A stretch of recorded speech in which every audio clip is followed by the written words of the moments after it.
देवभूमि में वनाग्नि बनी मुसीबत। आए दिन आग में झुलस रहे जंगल, हर रोज वन संपदा को नुकसान पहुंच रहा है। एनडीआरएफ ने मोर्चा संभाला। नैनीताल और पिथौरागढ़ के जंगलों में आग लगी तो देवभूमि में वनाग्नि मुसीबत बनी हुई है और जो आग है वो लगातार बढ़ती जा रही है। आए दिन आग में जो जंगल है वो झुलस रहे हैं, हर रोज वन संपदा को नुकसान पहुंच रहा है। एनडीआरएफ ने मोर्चा संभाला हुआ है। नैनीताल और पिथौरागढ़ के जंगलों में ये आग लगी हुई है जो कि दिन ब दिन बढ़ती ही जा रही है।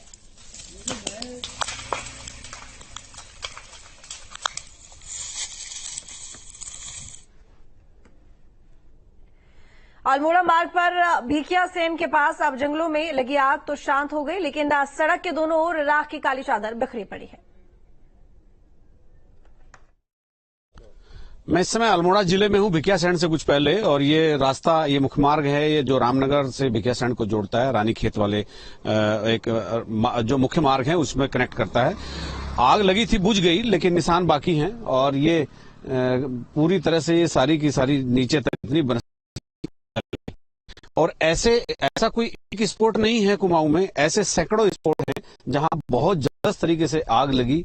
पेड़ पौधे सब जल गए, राख हो गए, और पेड़ पौधे ही नहीं, जो बर्फ हरी घास की हरे चादर पर्वतों के ऊपर बिछी हुई, ऊपर की पर्वतों को देखिए, और इधर भी, यहाँ भी ये सब जितना ब्लैक स्पॉट आपको दिख रहे हैं उस तरफ भी, तो ये सब जले हुए पहाड़ हैं। यहाँ बहुत कल जबरदस्त आग लगी थी, इस बार भी यहाँ भी आप देख सकते हैं, यहाँ से आग चली। यहाँ भी वही है जो महेश खान में होता है, यहाँ हाइट बहुत है, और हाइट के साथ जहाँ हाइट होती है वहाँ हवाएं बहुत तेज चलती हैं, और जब हवाएं तेज चलती है एक छोटी सी चिंगारी को भी प्रचंड ज्वाला में बदल देती है।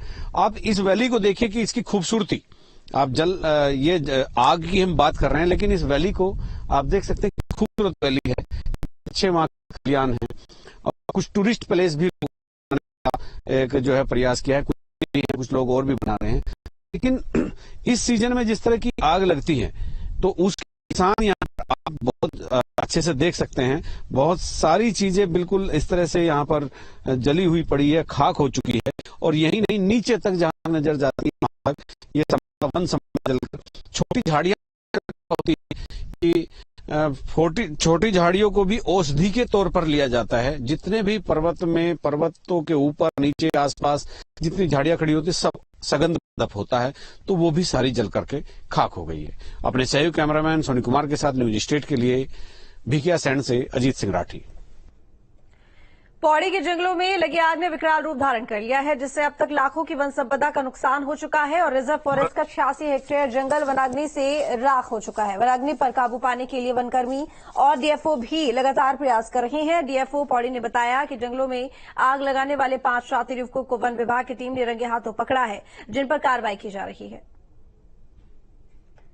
इन दिनों लगातार जिस तरीके से उत्तराखंड के जंगल धू-धू कर जल रहे हैं, तो जो वन विभाग है वो लगातार प्रयास भी करता हुआ दिखाई दे रहा है कि जो आग की लपटें हैं उन्हें शांत किया जाए। मैं अभी पौड़ी में मौजूद हूँ। नागदेव का जो जंगल है, काफी इस जंगल महत्वपूर्ण जंगल ये माना जाता है। हरियाली के दृष्टिगत ये काफी महत्वपूर्ण ये जंगल माना जाता है। कल देर रात से इस जंगल में आग लगी हुई है। जो टीम है वन विभाग की, वो लगातार प्रयास कर रही है कि जो आग की लपटें हैं उन्हें शांत किया जाए। इस समय हमारे साथ खुद गढ़वाल डीएफओ मौजूद हैं, उनसे पता करते हैं कब ये आग लगी थी और अब क्या स्थिति फिलहाल इस आग की है।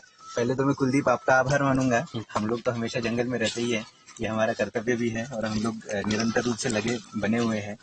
अभी अगर आप देखेंगे तो हम लोग नागदेव के जंगल में हैं, और यहाँ ऊपर की तरफ अगर आप देखेंगे तो ऊपर आग लगी हुई है, जहाँ पर हमारे 25 से अधिक वनकर्मी जो है और फायर वॉचर्स जो हम लोग एंगेज करते हैं फायर सीजन में, अभी लगे हुए हैं। अगर पूरे गढ़पाल जनपद की बात की जाए तो इस वर्ष जो है कुल 30 से अधिक घटनाएं हुई है जो रिजर्व फॉरेस्ट में हुई है, और 86 हेक्टेयर्स जो जंगल है वो प्रभावित हुआ है।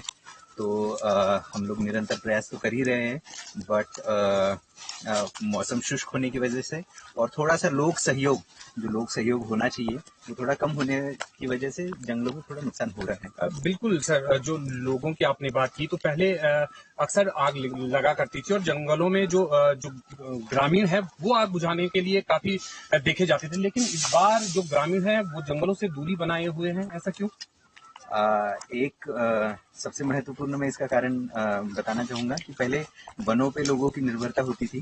अगर गाय बछिया के लिए घास हो, लकड़ी हो या फिर अन्य चूल्हे में जलाने के लिए लकड़ी हो, तो वनों पर काफी निर्भरता होती थी। अब जैसे ही हमारा वनों से निर्भरता कम हो रही है, तो थोड़ा सा लोगों का जो वनों के प्रति एक अपनाव है थोड़ा सा कम हो रहा है। तो ये थे हमारे साथ गढ़वाल डीएफओ, जिन्होंने साफ तौर से बताया कि लगातार आम जनमानस से अपील की जा रही है कि वो जंगलों को देखें और जो लोग जंगलों में आग लगाने का काम कर रहे हैं उनकी सूचना वो वन विभाग को दें। पौड़ी गढ़वाल से न्यूज स्टेट के लिए मैं कुलदीप बिस्ट। चमोली में